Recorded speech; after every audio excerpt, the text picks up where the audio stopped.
коме 280 новых случаев инфицирования COVID-19. 9 человек скончалось. Такие данные приводит сайт stopcoronavirus.rf.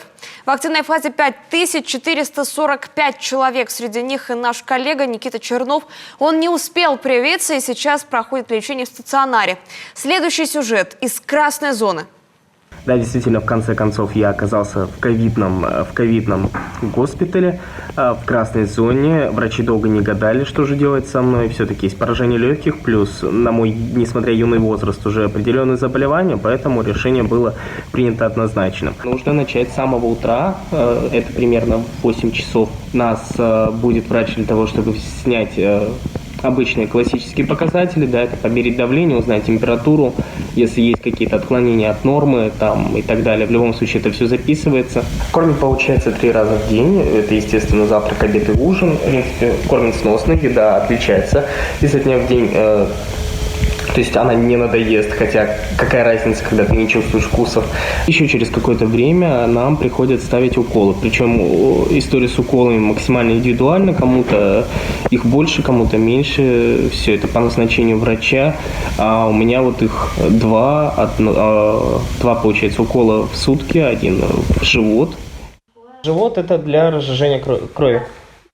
И второй укол мне ставят в 5-ю точку. Остальное время, получается, предоставлено сами себе. Естественно, я это время стараюсь проводить с пользой. Вот прямо сейчас монтирую. Очень сильно ковид сказывается на мозговой активности. И мне вот каких-либо проблем с этим получить не хочется. Вот такая вот замечательная палата на 4 человек. Со мной помимо меня еще 2 человека проживают здесь.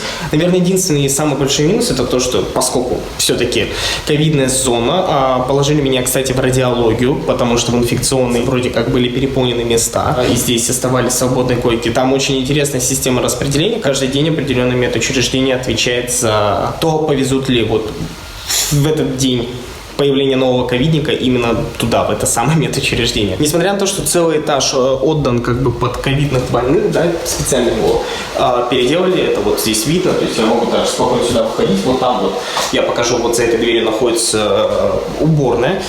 Несмотря на это, не весь Коми-республиканский онкологический диспансер является ковидным, то есть здесь специально перераспределили этажи, поэтому как бы нас никуда не выпускают и вообще, как бы говорят, дальше, собственно, вот этой вот зоны с туалетом дальше никуда выходить, идти категорически запрещено и нельзя.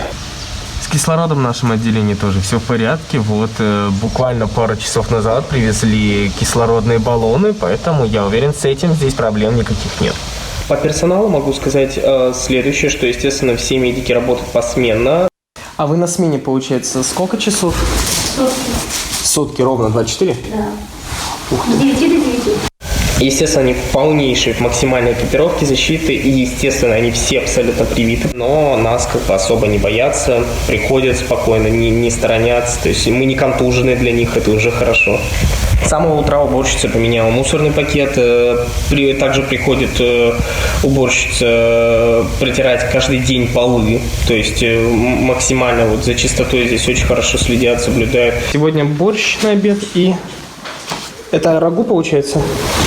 Получается. Ну вот и настало время приема вечерних таблеток. Будем надеяться на скорейшее выздоровление. Действительным плюсом, который можно отметить, это то, что, не знаю, как в других ковидных отделениях, но здесь, по крайней мере, разрешены передачки. Можно заказать доставку. Правда, ее передадут на пост охраны, потому что, как я ранее сообщал, совершенно нельзя ни выйти, ни шаг вперед, шаг назад, все. Вот, и на ужин пока гадаем что, но перловка с мясом и винегрет, видимо.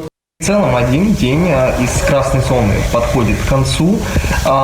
Веселого здесь, на самом деле, честно скажу, не то чтобы мало, здесь совершенно ничего веселого нет. Большее количество, естественно, заболевших, которые находятся в других палатах, это люди пенсионного возраста. Мой вам огромный совет: не хотите повторять эту судьбу, пожалуйста, вакцинируйтесь, все в ваших руках. По крайней мере, вы так точно сможете себя обезопасить. Так что всем желаю здоровья, удачи и всего хорошего. Никита Чернов, телеканал Юркан.